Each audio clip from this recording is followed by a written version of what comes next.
ஓம் சாய்ராம். என் அன்பு செல்லமே, என்னுடைய அழகான தங்கமே, ஒவ்வொரு நிமிஷத்திலேயும் உன்னுடைய மனதில் தோன்றிக்கொண்டே இருப்பது ஏன் நம்முடைய வாழ்க்கை மட்டும் இப்படி இருக்கிறது? வெளியில் சந்தோஷமாக இருப்பது போலும் உள்ளுக்குள் அழுது கொண்டும் ஒரு 4 செவத்துக்குள் யாருக்கும் தெரியாமல் போய் அழுது கொண்டும் இருக்கிறோம். நம்முடைய வாழ்க்கை வெறுப்பாக உள்ளது, விரக்தியாக உள்ளது.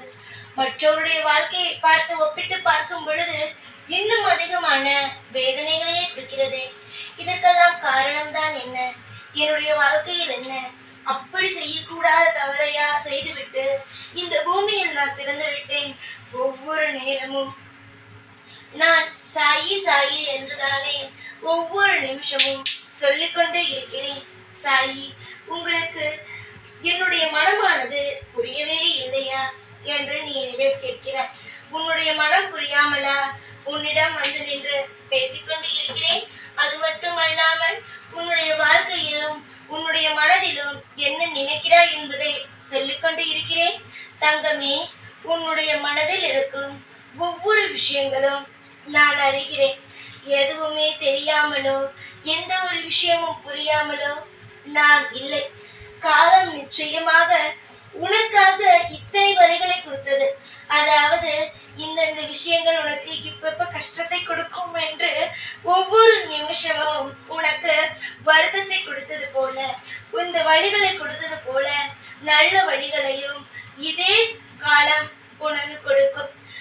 ஒரு சில நாட்கள் கவலைப்பட்டால் அதற்கு பிறகு சந்தோஷம் தானே வரும்.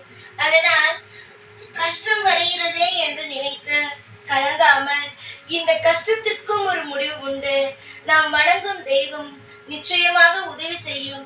எந்த காரணம் கொண்டும் நம்முடைய வாழ்க்கையில் தோல்விகளுக்கு இடமில்லை என நினைத்துக்கொள்.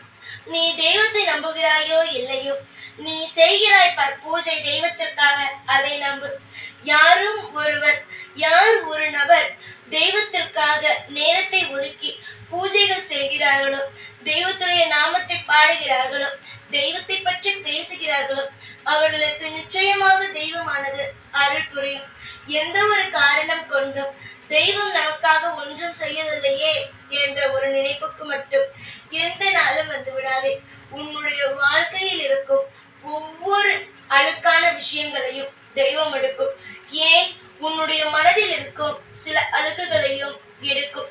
என்னுடைய மனதில் என்ன அழுக்கு இருக்கிறது, நான் யாருக்கு என்ன செய்தேன் என்று நீ கேட்கலாம். ஏன், உன்னுடைய மனதில் இன்னொருவருடைய வாழ்க்கையையும் உன்னுடைய வாழ்க்கையையும் ஒப்பிட்டு நீ பார்க்கவில்லையா? இப்பொழுதுதான் நான் சொன்னேனே, இன்னொருவர் அவனுடைய வாழ்க்கை எல்லாம் நன்றாக இருக்கிறது, ஆனால் என்னுடைய வாழ்க்கை மட்டும் ஏன் இப்படி இருக்கிறது என்று நீ கேட்பாய் அல்லவா? இதுவும் ஒரு அழுக்குதான். இந்த ஒரு விஷயம் எனக்கு சுத்தமாகவே பிடிக்காது.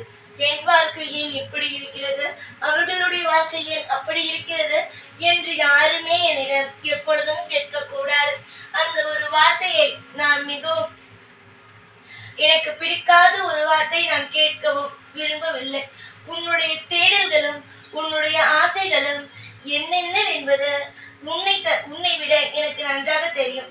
நீ ஒன்று நினைக்கலாம், இது நம் வாழ்க்கையில் இருந்தால் சந்தோஷமாக இருக்குமோ என்று. ஆனால் நானோ அதைவிட உன்னுடைய வாழ்க்கையில் என்ன இருந்தால் சந்தோஷமாகவும் மனதில் திருப்தியாகவும் இருப்பாய் என்பது எனக்கு தெரியும். கண்டிப்பாக உன்னுடைய மனதில் இருக்கும் அனைத்து விதமான பயத்தையும் எடுத்துவிட்டு அதற்கு தேவையான சந்தோஷங்கள், பயத்தை மறக்கக்கூடிய அளவுக்கு சந்தோஷங்களை நான் நிச்சயமாக கொண்டு வந்து சேர்ப்பேன். உன்னுடைய மனதில் இருக்கும் ஒவ்வொரு விஷயத்திலும் நான் இருக்கிறேன். காலம் உனக்கு நிச்சயமாகவே எல்லாவற்றுக்கும் வழிகாட்டும். வழியை காட்டாதது தெய்வம் அல்ல. உனக்காக ஒவ்வொரு விஷயத்தையும் பார்த்து பார்த்து பார்த்து செய்து கொண்டு இருக்கும் நாங்கள் எப்படி உன்னை கைவிடுவோம்? இந்த பூமியில் உன்னை படைக்கும் பொழுதே நான் என்னுடைய பிள்ளையாக ஏற்றுக்கொண்டேன். அப்படி ஏற்றுக்கொண்ட பிள்ளையை எப்படி தனிமையில் விட்டு உன்னுடைய வாழ்க்கையை நீயே பார் என்று சொல்வேன்? அப்படியெல்லாம் தனிமையில் தவிக்க விட்டு போகும் தெய்வமோ நான் அல்ல. உனக்கு எல்லாவற்றிலும் துணையாகவும் உனக்கு பாதுகாப்பாகவும் இருக்கும் தெய்வம்தான் இந்த சாய். கூடிய விரைவாக பல நன்மைகளும் பல அதிசயங்களையும் நான் கூடிய சீக்கிரமாக நிகழ்த்துவேன். உன்னுடைய பயத்தை நான் போக்கி உனக்கு இன்பத்தை தருவேன். உனக்கு எந்த ஒரு சிறிய வழியிலும் சரிதான், பெரிய வழியிலும் சரிதான், உனக்கு பயம், கலக்கம், கண்ணீர் என்பது தேவையே அல்ல. நான் தான் உனக்கு இவ்வளவு சொல்லிவிட்டேனே, இதற்கு பிறகு கவலை என்ற ஒரு விஷயத்திற்குள் போகாது. நான் உனக்கு ஆறுதலாக வார்த்தையாக சொன்னாலும் நீ அதை எடுத்துக்கொள்ளலாம். இது ஆறுதல் வார்த்தை அல்ல, நடக்க போகும் வார்த்தை என்று உன் மனம் சொன்னாலும் எடுத்துக்கொள்ளலாம். எது உன்னுடைய மனம் சொல்கிறதோ அதை தானே எடுத்துக்கொள்வாய். இப்பொழுது என்னை தேடி வந்தாய், என்னிடம் ஒரு ஆறுதலான வார்த்தை கிடைத்தது. அது நீ என்ன நினைக்கிறாய்? இது ஆறுதலான வார்த்தை என்று. நான் சொல்வேன், இது ஆறுதலான வார்த்தையை விட உன்னுடைய வாழ்க்கையில் நடக்க போகும் வார்த்தை என்று.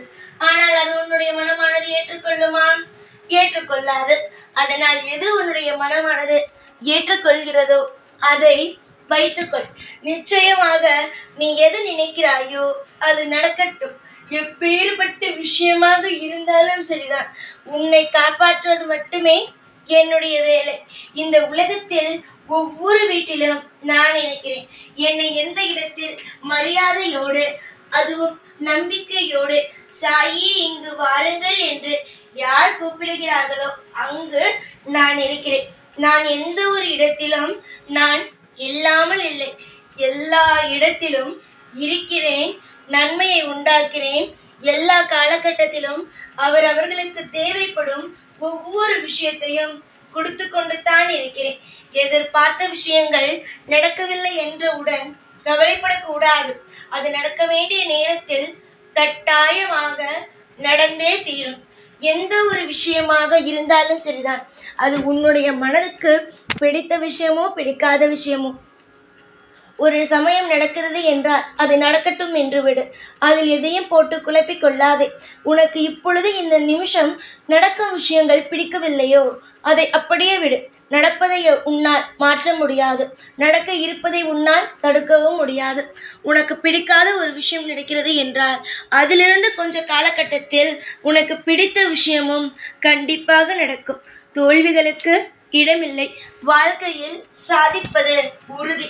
எல்லா கட்டமும் உனக்காகவும் உன் குடும்பத்திற்காகவும் பாடுபடுவதற்கும், எல்லா விதமான அற்புதத்தை செய்து உங்களை வாழ வைப்பதற்கும் அனைத்து தெய்வமும் காத்திருக்கிறோம். உன்னுடைய வீட்டு வாசலில் காவல் தெய்வமும் இருக்கிறது. உன்னுடைய வீட்டில் உன்னுடைய குலதெய்வமும் இருக்கிறது. எல்லா தெய்வமும் உன்னுடைய வீட்டை சுற்றி இருக்கும் பொழுது இதற்கு நடுவே யாராவது ஒரு நபர் வந்து உன்னுடைய குடும்பத்தில் இருக்கும் அந்த அமைதியை கெடுக்க முடியுமா? கெடுக்க முடியாதல்லவா? தெய்வம் எந்த வீட்டில் இருக்கிறதோ அந்த வீட்டில் எந்த ஒரு நிமிஷத்திலேயும் அமைதியை கெடுக்க முடியாது. நன்மைகள் உண்டாகட்டும். எதிர்பார்த்த விஷயங்களும் எல்லா விதத்திலும் அற்புதங்களும் நடக்கட்டும். தோல்விகளானது உன்னுடைய வாழ்க்கையில் ஒரு கணமும் இருக்காது. எதிர்பார்த்த விஷயங்கள் எல்லா நிமிஷமும் நடந்தே தீரும். இந்த நிமிஷம் நடக்கவில்லை என்பதற்காக இனிமேல் வாழ்நாளில் எல்லா நேரமும் நடக்காது என்று வந்து விடாதீர்கள், நினைத்து விடாதீர்கள். கண்டிப்பாக உங்களுடைய வாழ்க்கையில் எந்த ஒரு விஷயத்தை நினைக்கிறீர்களோ, எந்த ஒரு விஷயத்தை நீங்கள் மனதார ஆசைப்படுகிறீர்களோ அந்த விஷயமானது கண்டிப்பாக நடக்கும்.